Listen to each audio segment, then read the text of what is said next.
Nah, saya memberi tema, saudara, yaitu pria yang ideal.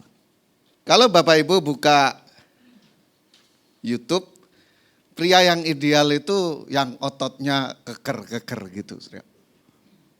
Saudara cari itu keker-keker gitu. Tetapi dari Ayub 1, saudara, kita memperoleh informasi kalau kita teruskan sampai pasal 42 nanti, paling tidak ada 5 kriteria pria yang ideal. Kita akan perhatikan satu persatu. Yang pertama, kalau kita lihat ayat 1, di situ disebutkan demikian. Ada seorang laki-laki di tanah Uz bernama Ayub. Ayub itu artinya di manakah ayahku gitu. Nah, kenapa nama orang kok berupa pertanyaan? Karena saudara tentu orang tua memberi nama itu punya tujuan. Supaya anak ini nanti bertanya. Rupanya menurut para penafsir perjanjian lama, Bapak Ibu, waktu Ayub dikandung ibunya, ayahnya itu meninggal. Maka dia dikasih nama Ayub gitu. Nah, ketika dia lahir sebagai anak yatim, terus kemudian dia mulai besar, teman-temannya pada punya ayah, dia sendiri enggak. Maka dia bertanya, di mana ayahku gitu. Jadi tujuan orang tua itu tercapai, pertanyaan itu memang muncul. Dan orang-orang menjawab, ayahmu itu sudah di surga. Karena waktu hidup dia itu orangnya saleh, jujur, takut akan Tuhan dan menjauhi kejahatan. Jadi Bapak Ibu, pria yang ideal itu pria yang saleh dan jujur. Nah, tentu kita harus tahu apa arti saleh, apa itu jujur. Ya. Saleh, saudara, itu dalam bahasa Ibrani disebut nahi. Nah, kita tahu terjemahan pertama Alkitab Perjanjian Lama itu ke dalam bahasa Yunani yang dikenal dengan Septuaginta. Diterjemahkan dalam bahasa Yunani amomelos. Itu dalam bahasa Inggrisnya disebut innocent. Innocent itu artinya saudara tidak berdosa, tidak bersalah dan tidak merugikan orang lain. Atau diterjemahkan juga blameless. Itu artinya tidak tercela. Karena blame itu artinya tercela. Less itu artinya tidak ada, loose, tidak bercela, tidak bercela. Nah, sedangkan jujur, saudara, dalam bahasa Ibrani disebut yasar. Dalam bahasa Yunaninya disebut kalus. Diterjemahkan dalam bahasa Inggris upright. Upright itu kalau secara harafiah dikatakan dia tegak, lurus. Orangnya lurus. Dia adil, dia jujur, dia tulus hati. Makanya juga diterjemahkan Hans. Itu tulus hati, tidak sombong dan jujur. Kemudian juga kata yasar atau kalos itu selalu diterjemahkan juga excellent. Excellent itu excel, nah, excel, ya. Excellent. Itu artinya unggul dia. Dia hebat, dia luar biasa, dia baik sekali bahkan dia mulia. Itulah pengertian saleh dan jujur. Jadi memang orang cari celahnya itu enggak ada. Dia seorang bisnismen yang terkenal. Dia orang yang paling kaya di negeri timur, tapi dia tidak pernah utang itu tanpa bayar. Bahkan ada analis yang mengatakan dia itu modalnya bukan hutang. Memang dia orang modal kejujuran. Itu luar biasa. Jadi cari celah itu enggak ada. Itu hampir sempurna walaupun belum sempurna. Lalu kedua masih dalam ayat 1 dikatakan ia takut akan Allah dan menjauhi kejahatan. Jadi pria yang ideal itu saudara dia takut akan Allah dan menjauhi kejahatan. Nah, kalau kita lihat Amsal 8 ayat 13, saudara, orang yang takut akan Allah itu ada 5 hal. Yang pertama itu membenci kejahatan. Makanya di sini dikatakan dijauhi karena dia benci. Benci itu artinya tidak mau sama sekali.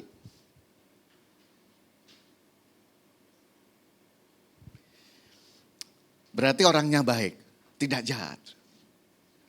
Lalu takut akan Tuhan itu juga membenci kesombongan. Artinya rendah hati. Bapak Ibu, saya sering menggambarkan rendah hati. Rendah itu tempatnya di atas atau di bawah? Bawah. Berkat Tuhan itu ngalirnya gampang. Karena turun. Kalau orang tinggi hati berkat Tuhan tetap ada. Cuma ngalirnya susah. Lalu membenci kecongkakan. Artinya dia itu selalu introspeksi gitu. Dia tidak cari mencela orang lain, mensalahkan orang lain, menghina orang lain, merendahkan orang lain, enggak. Dia selalu introspeksi, mengoreksi diri sendiri. Lalu membenci tingkah laku yang jahat. Artinya dia itu hidupnya jadi teladan.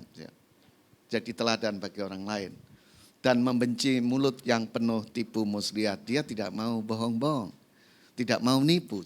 Dia orang yang jujur.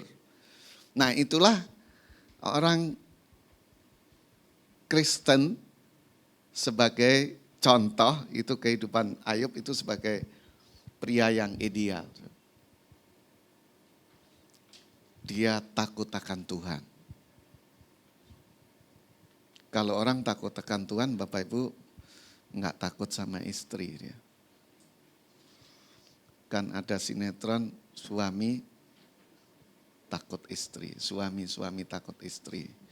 Orang bilang itu disebut pria DKI, pria di bawah ketiak istri. Enggak, Ayub tidak, dia takutnya sama Tuhan. Itu yang kedua yang perlu kita tahu, jadi pria ideal itu adalah orangnya saleh dan jujur, lalu takut akan Allah dan menjauhi kejahatan. Lalu yang ketiga, saya yakin yang ketiga ini sangat menarik. Dalam ayat 2 dan 3, pria yang ideal adalah pria yang diberkati Tuhan dengan berkat yang lengkap. Berkat lengkap itu kan manusia terdiri dari tubuh, jiwa, roh gitu. Jadi berkatnya bukan hanya berkat jasmani. Bukan hanya sehat. Tetapi juga dia diberkati secara materi, diberkati secara rohani sehingga dia takut akan Tuhan. Ini luar biasa. Nah yang menarik Bapak Ibu, berkat Ayub ini sangat lengkap karena dia itu diberi 7 anak laki-laki. Bapak Ibu dalam tradisi Alkitab, laki-laki itu dianggap anak gitu. Kalau perempuan itu enggak dianggap anak. Makanya seperti Yakub itu anaknya 13. Tapi hanya 12 suku.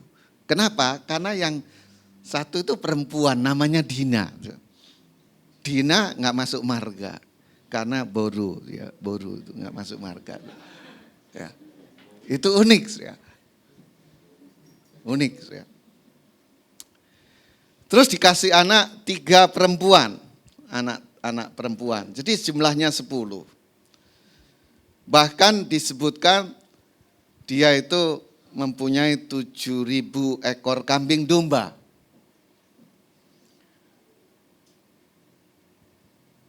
Domba itu harganya kira-kira 2 jutaan Bapak Ibu. Kalau kali 7.000 ekor udah berapa itu? Baru dari domba. 3.000 ekor unta. Unta itu harganya sekitar 35 juta. Kali 3.000 berapa itu? 500 pasang lembu, 500 itu pasang berarti 1.000. Ya. Kakak saya punya sapi, sapinya gede-gede memang. Itu satu itu paling murah sekitar 30 juta. Sapi potong. Ya. Nah kalau di sini 500 pasang 1.000 kali 35 juta berapa itu? Besar juga. 500 keledai betina. Bapak Ibu memang keledai betina biasanya lebih gede daripada keledai jantan. Aneh ya. Aneh biasanya Yang jantan lebih gede. Tapi keledai betina, makanya itu juga nurun kepada tradisi orang Baduin. Ya. Orang Baduin itu Bapak Ibu kalau nikah gitu misalnya dia kurus, itu maharnya itu kambing. Tapi kalau gemuk maharnya unta. Jadi orang gemuk lebih laku daripada orang kurus. Ya. Dan yang unik Bapak Ibu, orang Bedouin itu punya tradisi kalau dia punya anak gadis dan dia ingin anak gadisnya dapat jodoh, dia pasang bendera putih di rumahnya. Jadi orang yang lewat bilang, wah ini ada gadis yang bisa dilamar gitu. Itu cara mereka unik. Kemudian Ayub juga punya budak-budak dalam jumlah yang sangat besar. Bapak Ibu zaman dulu perbudakan memang masih umum, jadi bukan masalah, tapi itu tanda kekayaan. Tanda kekayaan. Oleh karena itu firman Tuhan mengatakan bahwa Ayub itu terkaya dari semua orang di sebelah timur, jadi orang paling kaya. Kalau sekarang itu dia konglomerat. Cuma konglomerat zaman dulu tidak punya Alphard ya. Rumahnya juga di padang gurun, nggak seperti sekarang, tapi dia orang kaya sekali. Nah saya yakin kalau pria diberkati Tuhan itu ideal sekali gitu. Makanya pria-pria juga berdoa supaya diberkati sehingga kita tidak kekurangan satu apapun. Ya. Ibu-ibu juga doakan, makanya kalau Bapak Ibu ada orang hutang sama kita belum bayar jangan dikutukin. Ya. Kamu nggak bayar curang, rezekimu mampet. Kalau rezekinya mampet nggak bisa bayar ya. Harus kita doakan, oh Tuhan orang itu punya utang saya belum bayar. Saya doakan supaya diberkati dan dia ingat bayar utang. Gitu. Jangan ngutukin karena kita dipanggil jadi berkat. Ya. Beda, jangan ngutuki orang. Nah saudara, itu pria yang ideal.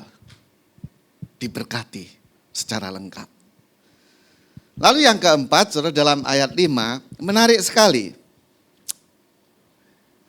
Pria yang ideal, intinya pria yang sayang keluarga.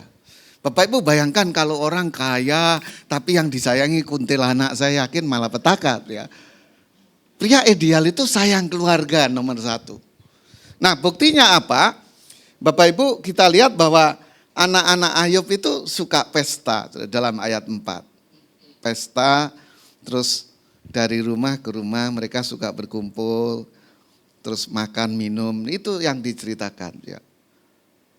Tapi karena Ayub sayang sama keluarganya, walaupun anak-anaknya nggak disebutkan saleh, ya. Nggak disebutkan takut akan Tuhan, nggak disebutkan jujur, yang disebutkan pesta-pesta, menikmati kekayaan orang tua. Ya. Tapi Ayub sayang mereka. Oleh karena itu dalam ayat 5 diceritakan, setiap kali apabila hari-hari pesta telah berlalu, Ayub memanggil mereka dan menguduskan mereka. Keesokan harinya pagi-pagi bangunlah Ayub. Jadi ini orang yang memang cinta Tuhan itu salah satu ciri khasnya bangun pagi-pagi. Karena apa? Bangun pagi-pagi ini bukan langsung cari uang loh. Bangun pagi-pagi bukan langsung lihat berita atau langsung ambil handphone, bukan.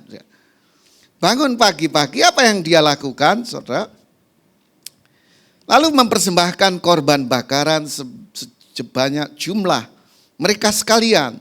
Sebab pikirnya mungkin anak-anakku sudah berbuat dosa dan telah mengutuki Allah di dalam hati. Demikianlah dilakukan Ayub senantiasa. Senantiasa itu selalu dia begitu. Dia selalu mengasihi anak-anaknya. Walaupun anak-anaknya tidak diceritakan apakah mereka takut akan Tuhan. Karena Ayub itu orang saleh, takut akan Tuhan, dia percaya anak-anak ini juga milik Tuhan yang dipercayakan kepadanya. Gitu. Makanya Bapak Ibu kalau anak-anak kita belum seperti yang kita harapkan ya kita nggak usah galau. Anak-anak itu milik Tuhan. Tuhan tahu yang terbaik. Istilah sederhananya kita sayang anak-anak ya. Tapi Tuhan lebih sayang dia gitu loh. Makanya kita jangan terlalu, anak-anak itu terlalu disetir.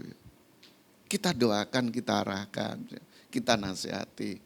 Tapi anak-anak itu biarlah mereka bergumul dengan Tuhan. Anak saya 3 itu ketika milih sekolah saya bukan menentukan. Karena kalau saya menentukan pasti saya ingin anak saya nomor 1 jadi pendeta.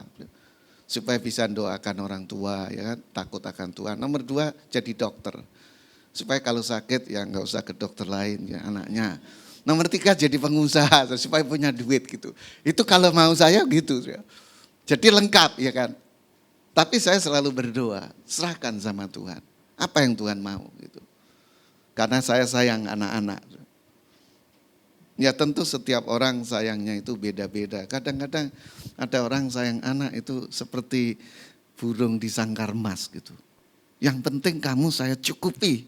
Di rumah saja itu ada loh. Orang model gitu ada. Jadi anaknya itu di dunia modern.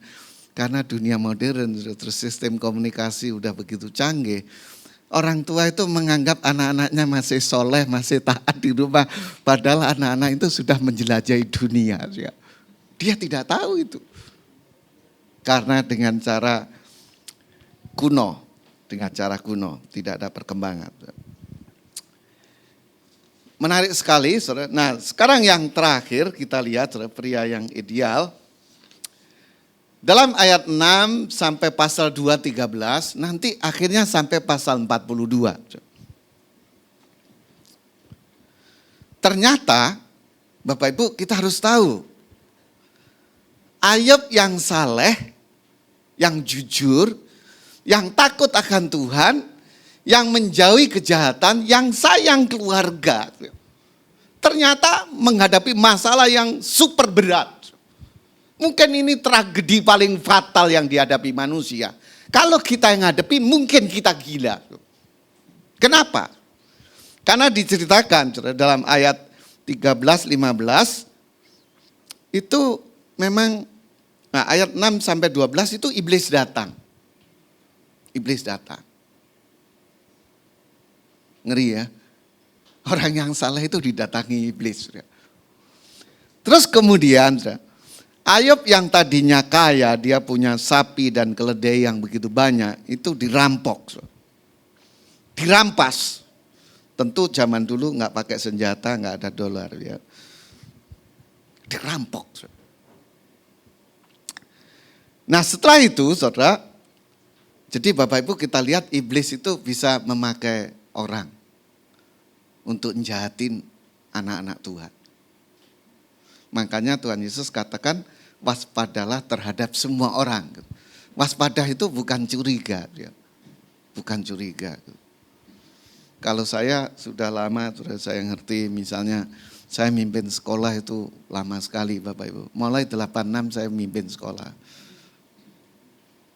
Dan saya termasuk decision maker. Ya.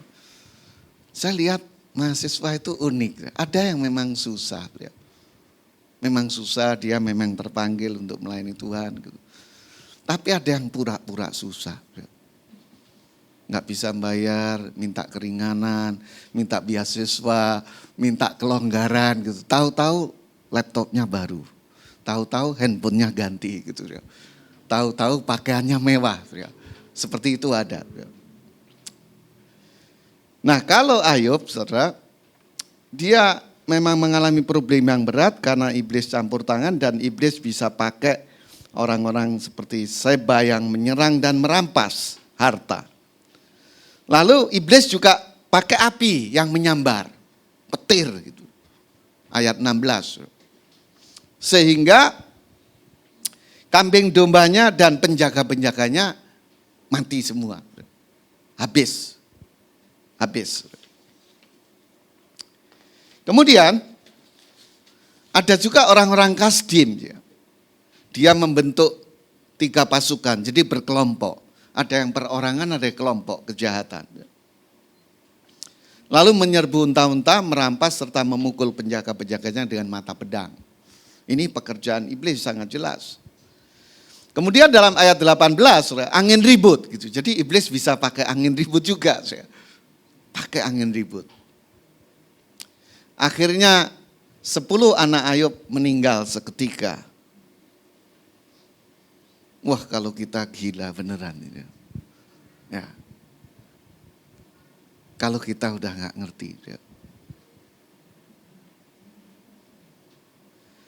Nah kemudian dalam pasal 2 ayat 7 dan 8, sekarang mulai Ayub sendiri ditimpa bara.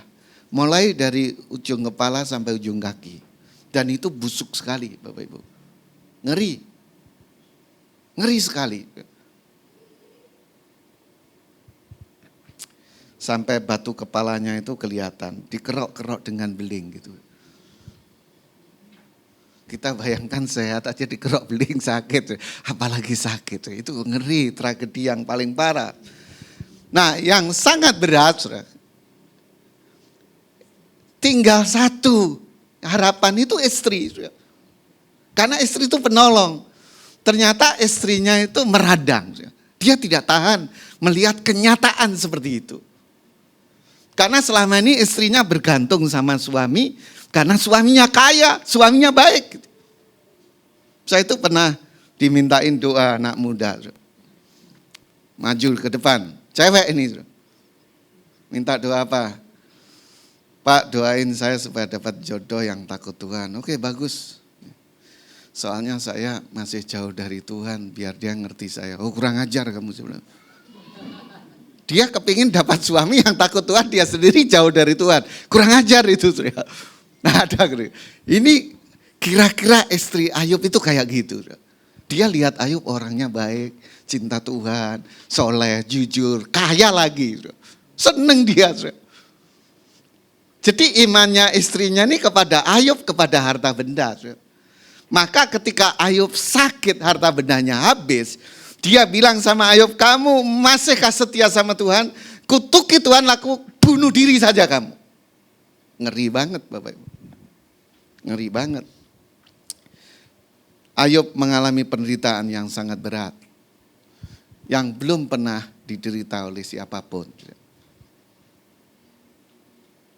Sangat menderita.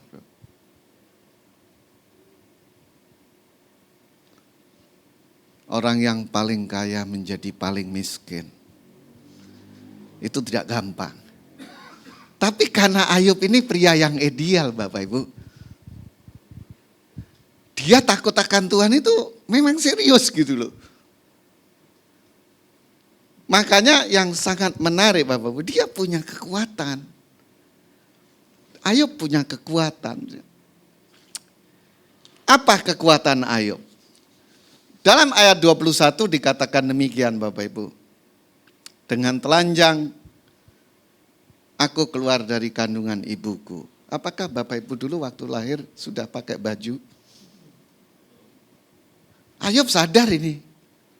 Aku waktu lahir gak bawa apa-apa, telanjang. Baju pun tidak punya. Dengan telanjang juga aku akan kembali ke dalamnya. Artinya dia bilang kalau saya mati juga nggak bawa apa-apa. Bapak Ibu pernah dengar kaisar yang sangat terkenal dari Yunani?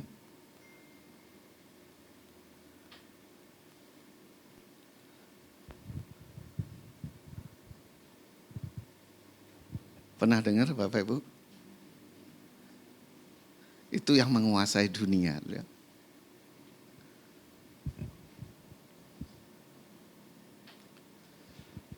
Nah kaisar ini saudara disebut sebagai kaisar yang agung. Ketika dia menguasai dunia saudara, dia semakin merajalela. Ingin meraih dunia. Sampai ke India dikuasai Bapak Ibu. Tapi dia mati masih muda. Sebelum mati itu dia pesan sama jenderalnya gini, jenderal, kalau saya mati nanti, saya minta yang ngawal saya itu dokter-dokter yang paling ahli di kaisaran ini, kaisaran Yunani. Terus ketika saya dibawa ke pemakaman, uang saya harus ditabur supaya diambil rakyat. Dan di peti mati saya minta tangan saya dikeluarkan, supaya rakyat tahu saya nggak bawa apa-apa. Apapun nggak bisa bawa. Nah Bapak Ibu itu membuktikan kaisar yang paling berkuasa di dunia pun mati nggak bawa apa-apa. Nah Ayub sudah duluan seperti itu. Saya lahir telanjang, kembali akan telanjang. Nah di samping ayat 21 yang menarik ayat 22. Dalam kesemuanya itu Ayub tidak berbuat dosa dan tidak menuduh Allah berbuat yang kurang patut. Ini pria ideal, tidak pernah menuduh Allah walaupun terpuruk parah banget. Saya ini kaki saya sakit Bapak Ibu karena istri di Surabaya jadi tiap hari goreng tempe. Padahal saya itu memang suka tempe. Tapi karena ada asam urat dilarang makan tempe terus menerus gitu. Cuma paling gampang goreng tempe. Baru tadi malam terasa. Terus saya berdoa, Tuhan saya menyampaikan firman kok saya sendiri sakit. Tuhan maksudnya apa gitu. Tuhan bilang kamu bisa nggak kayak Ayub, itu baru asam urat. Ayub itu kepala sampai kaki. Dia tidak berdosa dengan mulutnya. Memang saudara, orang Kristen yang benar-benar kenal Tuhan itu nggak tergantung dari keadaan, tapi tergantung sama Tuhan. Apapun yang terjadi, apapun yang terjadi. Saya itu punya teman saudara, suatu saat saya diajak mengunjungi pamannya. Doakan pamannya. Nah pamannya dia punya showroom mobil, punya bengkel, punya toko onderdil, punya toko oli-oli macam-macam. Usahanya banyak. Saya dari pagi sampai malam doain. Orang kaya banget. Tapi kan malamnya saya diajak makan sama teman saya ini, dia cerita gini. Ya saya senang Bapak udah injili om saya gitu. Karena dia itu sebenarnya Kristen tapi nggak pernah ke gereja gitu. Saya itu sedih Pak, karena om saya ini kaya tapi pelit gitu. Nah yang paling sedih, anaknya itu ada 5, 1 pun nggak ada yang dipercayai oleh dia. Saya bilang ya kita udah beritakan Injil, mudah-mudahan diubah Tuhan. Beberapa waktu kemudian saya diberitahu bapak itu yang didoakan orang kaya itu masuk rumah sakit Husada. Saya diberitahu sama teman saya, Pak itu masuk rumah sakit Husada bisa nggak kunjungi? Saya kunjungi. Setelah saya kunjungi bapak itu kurus banget. Kurus banget. Terus saya tanya istrinya, Bu sakit apa? Kurang gizi Pak. Gitu. Loh, orang kaya kok kurang gizi gitu. Orang kaya kurang gizi, saudara. Aneh kan? Terus dia bilang gini, suami saya itu memang pelit, sama anak-anaknya pun pelit gitu. Untuk dirinya sendiri pun pelit. Kalau makan itu sering bubur sama ikan asin. Ikan asinnya itu dimasukkan air panas, kuahnya itu yang dimakan. Aneh Bapak Ibu ya. Aneh bagi saya, aneh banget orang kaya kekurangan gizi. Saudara. Tidak menikmati hidup itu. Ngeri banget gitu. Nah jangan sampai kita yang salah, Tuhan sudah memberkati, nanti kalau ada apa-apa, wah Tuhan ini gitu ya. Ayub tidak mau. Itu namanya human error. Makanya saya sering mengajak jemaat itu jangan selalu menuduh iblis. Karena iblis itu nggak disalahkan, sudah salah. Ya. Kita harus introspeksi gitu. Seperti Ayub, dia tidak mau berbuat dosa dengan mulutnya. Walaupun terpuruk berat. Istilahnya dari orang yang paling kaya menjadi paling miskin, dia tidak mau mengutuki Tuhan. Dia tidak mau menuduh Tuhan.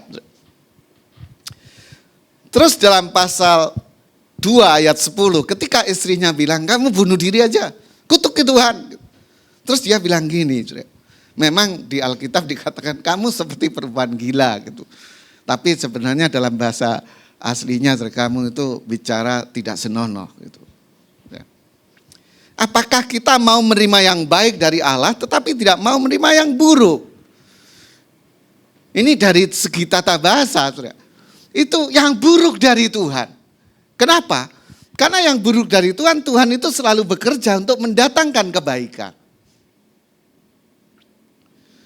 Masih dikasih catatan lagi dalam kesemuanya itu, Ayub tidak berbuat dosa dengan bibirnya. Gitu. Nah Bapak Ibu, intinya pria yang ideal adalah orang yang saleh dan jujur. Dia takut akan Tuhan dan menjauhi kejahatan. Diberkati dengan berkat yang lengkap. Sayang keluarga dan melekat sama Tuhan. Nah karena dia melekat sama Tuhan, dia tidak melekat sama harta. Jadi kalau hartanya habis masih ada Tuhan. Nah kalau orang melekat sama harta, hartanya habis, sudah nggak ada lagi pegangan, hancur. Nah karena Ayub ini cinta Tuhan, walaupun dia terpuruk, dia tidak salahkan Tuhan, dia tetap setia, dia takut Tuhan. Nanti dalam pasal 42 itu namanya happy ending story gitu. Jadi berakhir dengan cerita yang menyenangkan. Kenapa? Karena akhirnya Ayub itu bilang gini, dari kata orang saja aku mengenal engkau, sekarang aku sendiri melihat engkau. Jadi saudara, karena dia dulu lihat ayahnya saleh, orang tua semua bilang ayahmu masuk surga, dia niru itu. Nah melalui peristiwa yang parah ini akhirnya dia katakan, oh bukan kata orang tua, sekarang aku sendiri melihat Tuhan. Gitu. Nah akhirnya itu kalau Bapak Ibu pelajari teman-temannya itu punya teologi kemakmuran. Temannya itu pada nyalain Ayub. Kalau kamu nggak salah nggak mungkin dipukul oleh Tuhan. Begitu. Padahal Ayub Tuhan bilang dia jujur, dia saleh. Tuhan punya rencana yang lebih besar. Dan akhirnya ketika Ayub punya pengalaman pribadi dengan Tuhan, Tuhan itu sanggup memulihkan yang sudah hancur. Yang sudah berantakan. Bahkan Ayub diberkati 2 kali lipat. Nah menurut cerita Bapak Ibu, istri Ayub yang stres itu bunuh diri dia. Dikasih istri yang baru. Dikasih istri yang baru. Nah istri yang baru ini punya anak 10 lagi. 7 laki-laki, 3 perempuan. Dan anak-anak yang ketiga perempuan itu disebutkan paling cantik di negeri itu. Karen namanya. Karen Hapo. Yemima dan Kesia gitu. Makanya Bapak Ibu kalau kita punya anak nggak terlalu cantik-cantik jangan dikasih nama Karen. Kurang pas ya. Kurang pas. Ya. Atau Kesia atau Yemima. Tapi kalau Bapak Ibu yakin cantik nggak apa-apa. Bebas kita gitu. Karena kita orang tua tentu bangga terhadap anak-anak. Itu sesuatu yang indah. Nah Bapak Ibu, sekarang tentu karena ini membahas pria yang ideal. Apakah ibu-ibu suaminya sudah melekat sama Tuhan? Dan bapak-bapak yang hadir, apakah kita sudah melekat sama Tuhan? Kalau kita melekat sama Tuhan Bapak Ibu, apapun, bahkan penderitaan separah apapun tidak akan bisa merebut kita dari tangan Tuhan. Itu sesuatu yang indah. Saya rindu sekarang kita mendoakan, ibu-ibu mendoakan suami, bapak-bapak mendoakan diri sendiri ya. Anak-anak muda juga berdoa supaya kelak jadi suami yang baik, yang takut akan Tuhan. Juga kaum wanita berdoa supaya Tuhan memberikan jodoh yang dari Tuhan. Mari kita berdoa.